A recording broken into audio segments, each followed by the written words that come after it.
Halo rekan-rekan semua, perkenalkan nama saya Abed Kusnanda. Saya berasal dari kampus Bina Nusantara dengan NIM 2702448836.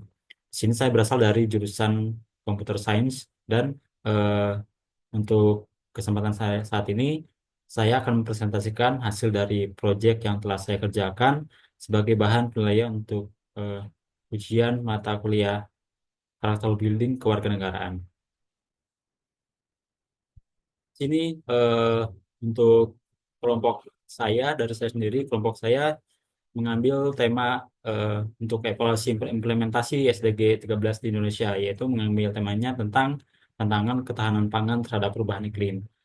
Oleh tadi sudah saya perkenalkan diri, nama saya Mindo Kusnanda dengan NIM 2702448836 dari Computer Science. Di sini, baik kita lanjut untuk materinya. Selanjutnya ada beberapa bahasan yang akan kita bahas. Yang pertama ada dari latar belakangnya, yang kedua dari rumusan masalah, yang ketiga dari hasil temuan, yang keempat dari solusi dari hasil temuan yang tadi, yang kelima dari kesimpulan, dan yang keenam dari refleksi pribadi. Lanjut, kita akan mulai terlebih dahulu dari latar belakang. Latar belakang dari proyek yang saya kerjakan itu terkait tadi tantangan ketahanan pangan terhadap perubahan iklim. Perubahan iklim adalah salah satu isu global dengan dampak multidimensi yang mempengaruhi lingkungan sosial dan ekonomi Indonesia. Indonesia sebagai negara salah satu beriklim yang tropis menghadapi tantangan serius seperti peningkatan suhu dan pergeseran pola cuaca yang mengancam ekosistem. Berdasarkan data Badan Meteorologi, Klimatologi, dan Geofisika atau BMKG, suhu rata-rata bulanan di Indonesia hingga Oktober 2024 itu mencapai 27,32 derajat Celcius, meningkat secara signifikan dari rata-rata 26,56 derajat Celcius pada periode 1991 sampai 2020. Dampaknya meluas hingga kenaikan permukaan laut wilayah pesisir dan peningkatan frekuensi bencana alam, seperti banjir, kekeringan, serta tanah longsor yang mengakibatkan kerugian ekonomi dan sosial yang signifikan. Sebagai penyumbang emisi gas rumah kaca terbesar, deforestasi menjadi tantangan utama. Selain itu, praktik pertanian konvensional juga menyumbang emisi karbon signifikan yang semakin memperburuk perubahan iklim. Ketahanan pangan menjadi isu utama yang tidak hanya menjadi perhatian Indonesia, tapi juga dunia. Sebagai perbandingannya, Afrika menghadapi kondisi kekeringan ekstrim yang menyebabkan kerusakan luas pada hasil panen, sementara wilayah lain mengalami banjir yang merusak infrastruktur. Keadaan ini diperburuk oleh kemiskinan, ketimpangan gender, urbanisasi cepat, dan ketidakstabilan politik. Selain itu, untuk selanjutnya, namun dari berbagai pendekatan global yang dapat menjadi inspirasi, negara seperti Jepang dan Belanda ini telah berhasil memanfaatkan teknologi canggih seperti kecerdasan buatan atau AI untuk meningkatkan prediksi cuaca dan hasil panen, serta menggunakan IoT dalam pengelolaan air secara efisien. Indonesia juga dapat memanfaatkan pendekatan serupa dengan mengintegrasikan teknologi dalam sistem pertanian dan pangan. Kerjasama internasional juga berperan penting. Badan dunia seperti FAO dan UNDP telah mendukung negara-negara yang berkembang untuk menerapkan kebijakan ramah lingkungan dan teknologi pertanian pintar.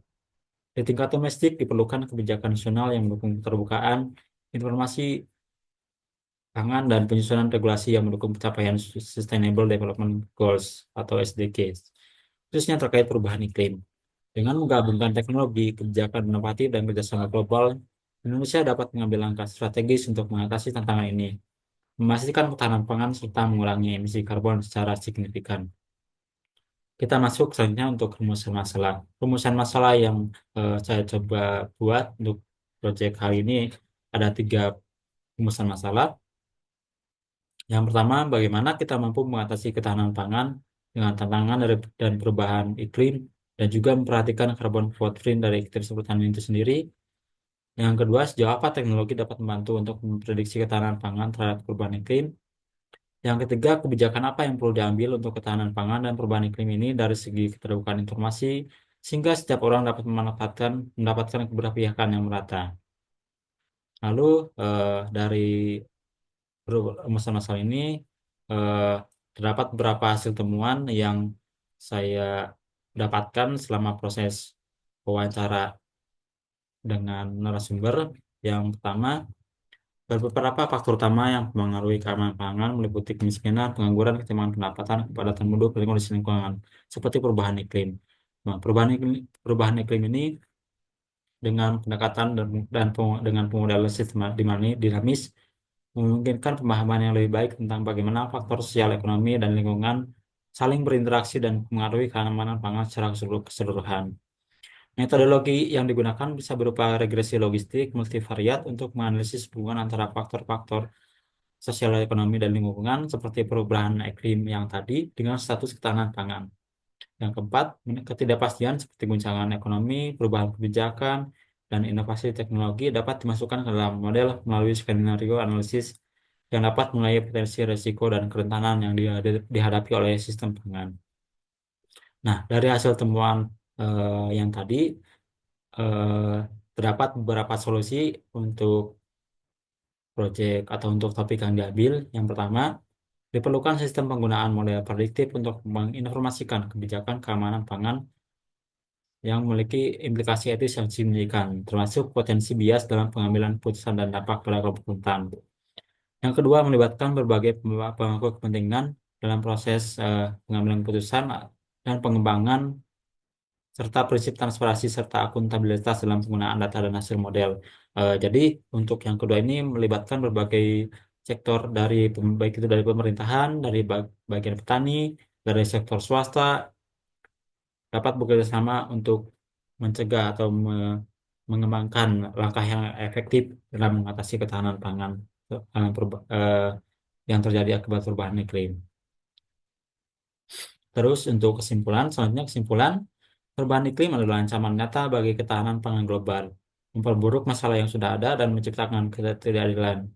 Mengatasi tantangan ini memerlukan pemahaman yang kompleks, inovasi teknologi, kolaborasi antar lintas sektor, dan peningkatan kesadaran masyarakat untuk menciptakan sistem pangan yang lebih berkelanjutan dan adil. Lalu yang terakhir untuk refleksi pribadi saya, berdasarkan wawancara yang telah saya lakukan, saya melihat bahwa isu ketahanan pangan akibat perubahan iklim bukan lagi sekedar ancaman di masa depan, akan tetapi sudah menjadi tantangan nyata yang sedang kita hadapi saat ini. Perubahan pola cuaca yang ekstrim, kenaikan suhu, dan bencana alam yang semakin sering terjadi akhir-akhir ini berdampak langsung pada produksi, pertanian, dan ketersediaan pangan. Saya menyadari bahwa ketahanan pangan dan perubahan iklim sangat terkait secara kompleks, di mana perubahan iklim ini akan memperburuk masalah ketahanan pangan. Begitupun sebaliknya. Masyarakat yang paling rentan itu seperti petani kecil, seringkali yang terkena paling dampaknya akibat perubahan iklim ini.